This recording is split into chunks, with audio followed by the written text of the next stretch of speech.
राह संघर्ष की जो चलता है वही जमाने को बदलता है। लड़ता है जो रातों से वही सुबह सूर्य बनकर चमकता है। तो जी हाँ, मैं हूं सीएमए अक्षय सेन और आज हम देखने वाले हैं मोस्ट सक्सेसफुल सीएमएस के बारे में। हमारे सीएमए इंस्टीट्यूट की टैगलाइन है behind every successful business decision there is always a CMA. अब इस बात को प्रूफ करते हुए कुछ लोग हैं, कुछ मोस्ट सक्सेसफुल सीएमएस है जिनके बारे में मैं आपको बताने वाला हूँ। ऐसे तो लिस्ट बहुत लंबी है, बहुत सारे सीएमएस है जो कि सक्सेसफुल है और इनफैक्ट लगभग हर सीएमए ही सक्सेसफुल हो ही जाता है। आज हम बात करने वाले लेकिन मोस्ट सक्सेसफुल सीएमए जिन्होंने सीएमए फैटर्निटी का नाम रोशन किया है। तो चलिए देखते हैं। सबसे पहले हम बात करते हैं सीएमए रजनीश जैन जी के बारे में। और ये सीएफओ है, चीफ फाइनेंशियल ऑफिसर है, one of the most India's known company in telecom sector, Reliance Jio limited. जी हाँ, रिलायंस जियो के जो सीएफओ है वो एक सीएमए है और आप देख सकते हैं कि रिलायंस जियो ने किस तरीके से ग्रो किया है पास्ट ईयर्स के अंदर। तो जहां रिलायंस जियो सक्सेसफुल हो रही है तो उसमें कहीं ना कहीं एक हाथ तो जरूर सीएमएस का भी है। और ये भी एक एस्टिमेट है कि 2021 तक जो है वो Reliance Jio limited Reliance industries limited के प्रॉफिट को भी बीट कर देगा और रिलायंस ग्रुप की जो है वो सबसे बड़ी कंपनी बन जाएगा। तो ये सीएमएस के लिए बहुत अच्छी बात है और हमारे देश के लिए भी बहुत ही अच्छी बात है। इस लिस्ट पर सेकंड चलते हैं। सेकंड नाम आता है मिस्टर अनिल चौधरी जी का। ये मैनेजर है steel authority of India limited के, एक बहुत बड़ी कंपनी। मैनेजिंग डायरेक्टर है, चेयरमैन है, एक तरीके से अपन कहें steel authority of India limited के ये।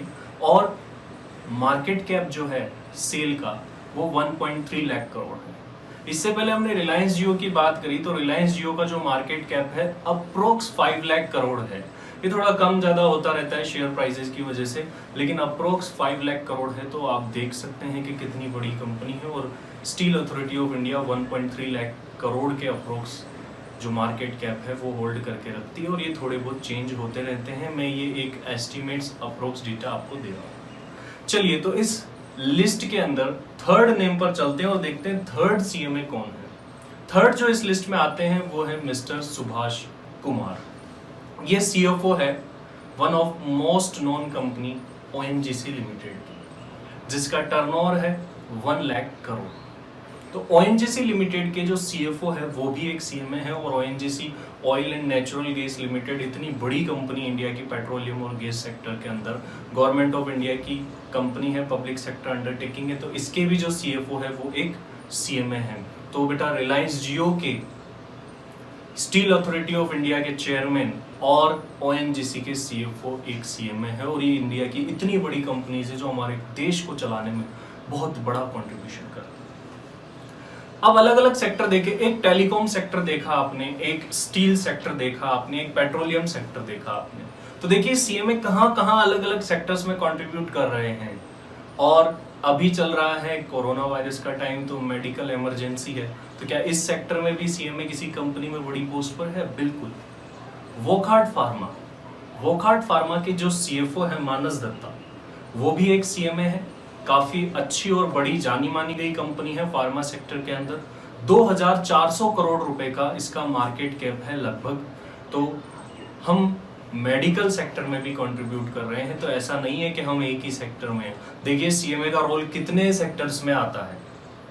इसी के अलावा मैं आपको बताना चाहूंगा आईसीआईसीआई बैंक इंडिया का सबसे बड़ा प्राइवेट सेक्टर बैंक, उनकी जो एक्स सीईओ है, chief executive officer Chanda Kochhar जी, वो भी एक सीएमए है। साथ साथ उन्होंने एमबीए भी किया था। तो इतने बड़े बैंक जिसका मार्केट कैप लगभग 2 लाख करोड़ के आसपास है, तो उसकी भी जो सीईओ है वो चंदा कोचर जी एक सीएमए थी, वो भी रह चुकी है।